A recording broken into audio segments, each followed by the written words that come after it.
जहॾो जे ॻोठ हयात खासखैली जी भट्टी पाड़े जी रहवासन مسمات صابران ज़ाल उर्स भट्टी पंहिंजे पुट हयात भट्टी सां गॾिजी हयात खासखैली पुलिस ऐं बााثरनि ख़िलाफ़ एहतजाज कंदे इल्ज़ाम हयो त लुकमान भट्टी, एज़म भट्टी ऐं कासम भट्टी समेत 4 ॼणा आधी रात जो शराब जे नशे में धुत थी मुंहिंजे घर में घिड़ी आया ऐं मूंसां जिंसी ॾाढे जी कोशिशि कई। मुंहिंजे रड़ियुनि ते मुंहिंजो पुटु ऐं पाड़े वारा उथी विया जिन्हनि मूंखे छॾायो। हुन चयो त मूं पंगरियो थाणे जी चेक पोस्ट हयात खासखैली ते वञी अहिड़ी रिपोर्ट दाख़िल कराई, पर पुलिस पोस्ट जे इंचार्ज सिद्दीक़ दल मामले में मुलवस माण्हुनि खे गिरफ़्तार करण बाद खन गरी रिश्वत वठी आज़ादु करे छॾियो। हुन वधीक चयो त मूंखे ॼाणायल जवाबदारनि मां जानी ख़तरो आहे।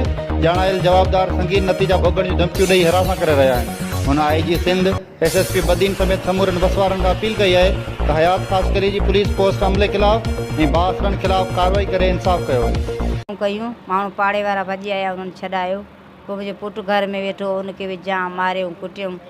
पोइ असांखे भॼी विया। मुंहिंजो मुड़ुसु ग़रीब आहे, मज़दूरी कंदो आहे, कराची में रहंदा आहियूं, हयात खासखैली में वेठा आहियूं असीं ऐं भट्टी आहियूं असां। माना वॾो ज़ुल्म कयो अथनि ऐं पुलिस वारे वटि कपिड़ा वपड़ा खणी वियसि, का इजाज़त न करे उहो पुलिस पाण पैसा वठियो ऐं माण्हुनि खे छॾे ॾिए थी ऐं को बि फ़ैसिलो नथी करे। सूबेदार पंहिंजो टुन लॻो पियो आहे नशे में, कंहिंजी ॿुधे ई कोन थो।